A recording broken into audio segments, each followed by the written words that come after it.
मैं पंकज कुमार आप लोग को स्वागत है, अभिनंदन करते हैं अपने YouTube चैनल गुरु पाठशाला में। साथियों, जैसा कि हम पिछली वीडियो में बताए थे कि हम लोग अब कंटिन्यूअस हर सब्जेक्ट लेकर आएंगे।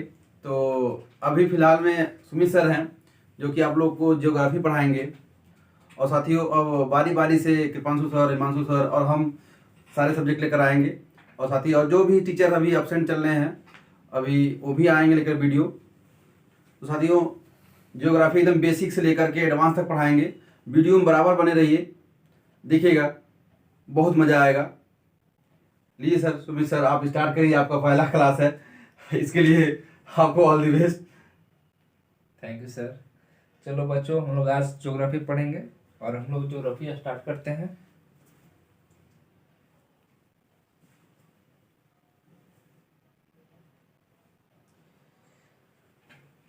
बच्चों, हम लोग ज्योग्राफी बेसिक से पढ़ेंगे और इसको हम एडवांस लेवल तक जाएंगे, और हम लोग लिखेंगे नहीं, साथ साथ मैप के साथ भी इसको पढ़ेंगे। चलिए हम लोग स्टार्ट करते हैं।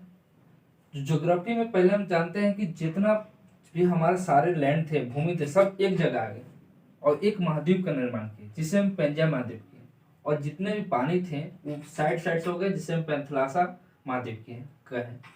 और यही पेंजिया महाद्वीप दो भाग में टूटता है, तो एक भाग को अंगारा लैंड कहते हैं, दूसरा को गोंडवाना लैंड कहते हैं। और जो यह पानी थी वो बीच में चला जाता है और यही 33 सागर का निर्माण करता है। और जब गोंडवाना लैंड और अंगारा लैंड आपस में मिलते हैं तो एक प्रेशर बनता है। जैसे कोलगेट को हम लोग बीच से दोनों तरफ से दबाएंगे तो प्रेशर बन के जितना भी मलबा है कोलगेट बाहर आता है, उसी तरह से जब अंगारा लैंड और गोंडवाना लैंड आपस में प्रेशर लगाते हैं तो वहां से बहुत सारे जो नीचे अंदर थे मटेरियल थे 33 सागर में, वो ऊपर आ जाए, और इसी से हमारे हिमालय का निर्माण हुआ। और जो हमारा भारत है यही गोंडवाना लैंड का भाग है। तो हम लोग चलते हैं कि इंडिया जो है हमारा भारत दक्षिण एशिया महाद्वीप में स्थित है। और अगर भारत की बात करें तो यह हमारा इंडिया है। तो इंडिया का जो क्षेत्रफल है, एरिया जो है वह है 32,87,263 किलोमीटर। कितना है? 32,87,263 वर्ग किलोमीटर स्क्वायर। फिर से बोलते हैं कि भारत का एरिया कितना है? 32,87,263 वर्ग किलोमीटर। और रैंक बात करें रैंक वाइज कि भारत के क्षेत्रफल की दृष्टि से भारत का रैंक क्या है, तो क्षेत्रफल की दृष्टि से भारत का रैंक है 7वां। क्या रैंक है? 7th। अब इससे आगे कितने देश हैं? 6 देश हैं। अब पॉपुलेशन ऑफ इंडिया का बात करें तो 2011 के अनुसार पॉपुलेशन था 121 करोड़, लेकिन अभी हम लोग का जो जनसंख्या है 2023 के अनुसार वो हो गया 140 करोड़। हम लोग चाइना से भी आगे निकल गए हैं, यानी कि रैंक 1 आ गया है। पहले हम भारत रैंक 2 था पॉपुलेशन के हिसाब से, लेकिन अभी कितना है? रैंक 1 है। क्या कि भारत में जनसंख्या प्रतिदिन बढ़ता ही जा रहा है। इसका बहुत सारा कारण हो सकता है, जैसे शिक्षा का अभाव, जैसे बहुत सारे जो बच्चियां हैं देहात जो रूरल एरिया में रहते हैं वो नहीं पढ़ पाते हैं, जिस कारण जनसंख्या बढ़ रहा है। इस पर हम लोग को रोक लगाना होगा। और हम चलते हैं अपना टॉपिक पर। 7th रैंक है, तो 6th रैंक बहुत पहले, उससे भी आगे बहुत सारे कंट्री होंगे। अब जानते हैं कि 6th रैंक कौन कौन है। तो पहला पर सबसे ज्यादा एरिया में दृष्टि से सबसे पहले जो आता है रूस, सेकेंड पर कनाडा, चीन, अमेरिका, ब्राजील, ऑस्ट्रेलिया, भारत। तो रैंक के हिसाब से भारत का 7वां एरिया की दृष्टि से रैंक है। तो फर्स्ट पर कौन आता है? रूस, सेकेंड पर आता है कनाडा, थर्ड पर चीन, फोर्थ पर अमेरिका, और सिक्स पर हमारा ऑस्ट्रेलिया, और 7th पर आता है भारत। तो इसका अगर याद करने की दृष्टि से देखें तो इस रैंक के हिसाब से याद करते हैं हम लोग। फर्स्ट पर कौन आता है? रूस, सेकेंड पर कनाडा, थर्ड पर चीन, फोर्थ पर अमेरिका, 5th पर ब्राजील, 6th पर ऑस्ट्रेलिया, और 7th पर भारत आता है। यह हमारा रैंक है। अब इसका ट्रिक क्या होता है कि जिससे हम लोग इसको याद कर सके आसानी से, तो इसका जो ट्रिक होता है, तो रूस हो गया हमारा रूस, और क से हो गया कनाडा, और चीन, और अ से हो गया हमारा अमेरिका, और ब से ब्राजील, और ऑस्ट्रेलिया, और भारत। तो क्या है इसका ट्रिक? क्या है? रूस, चीन, अब आया भारत। अब हम आंख बंद करेंगे और उसको सोचेंगे कौन कौन जो एरिया के हिसाब से देश भारत से आगे थे उसको सोचेंगे। फर्स्ट कौन था? रूस, सेकेंड कनाडा, चीन, अमेरिका, ब्राजील, ऑस्ट्रेलिया, भारत। और इसका भारत के बाद आता है अर्जेंटीना। कौन आता है? अर्जेंटीना आता है भारत के बाद। भारत का कौन सा देश आता है? अर्जेंटीना। पहला आता है रूस, कनाडा, चीन, अमेरिका, ब्राजील, ऑस्ट्रेलिया, भारत।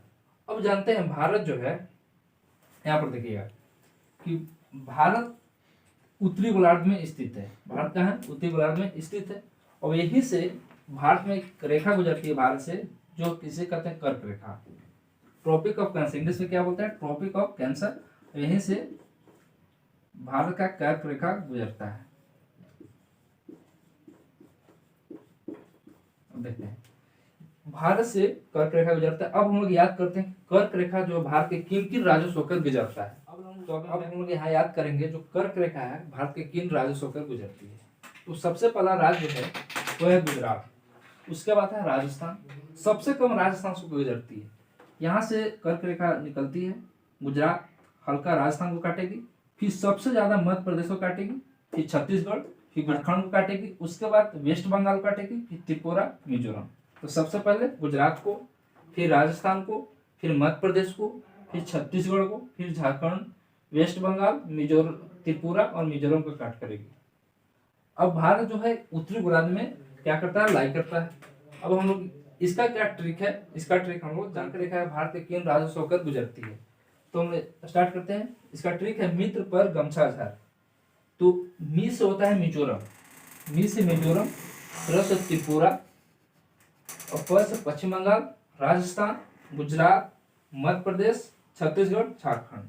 तो ट्रिक्स हम लोग याद तो कर लेंगे, लेकिन जब क्वेश्चन पूछेगा कि वह हमें बताइए कि कर्क रेखा पूर्व पश्चिम से लेकर पूर्व की ओर किन किन राशियों का गुजरती है, उसको दर्शाएं, तो हम लोग इस ट्रिक से नहीं बना पाएंगे। इसलिए हम ट्रिक से नहीं, हम लोग मैप को अपने माइंड में बस सेटल करेंगे और मैप के अनुसार हम लोग पढ़ेंगे।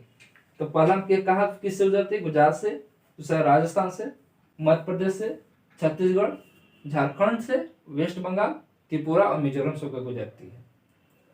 इसको याद करते हैं फिर से हम लोग, फिर से बोलेंगे गुजरात, राजस्थान, मध्य प्रदेश, छत्तीसगढ़, झारखंड, वेस्ट बंगाल, त्रिपुरा और मिजोरम। चलिए कल हम लोग आज तो पढ़ लिए कर्क रेखा भारत के किन राज्यों से होकर गुजरती है। कल हम लोग पढ़ेंगे कि भारत का पश्चिमी बिंदु कौन सा है, पूर्वी बिंदु कौन सा है, उत्तरी कौन सा है, दक्षिणी कौन सा है, और भारत के हमारा जो बॉर्डर है कौन कौन देश के साथ शेयर करता है और उस बॉर्डर का क्या नाम है, ये सब जानकारी हम लोग कल पढ़ेंगे। चलिए बच्चों, अब आप यहीं पर अपना खत्म करते हैं अपना इस क्लास को। और प्लीज इस चैनल को सब्सक्राइब कीजिए, लाइक कीजिए और शेयर कीजिए और गुरु पाठशाला को सपोर्ट कीजिए। थैंक यू, धन्यवाद।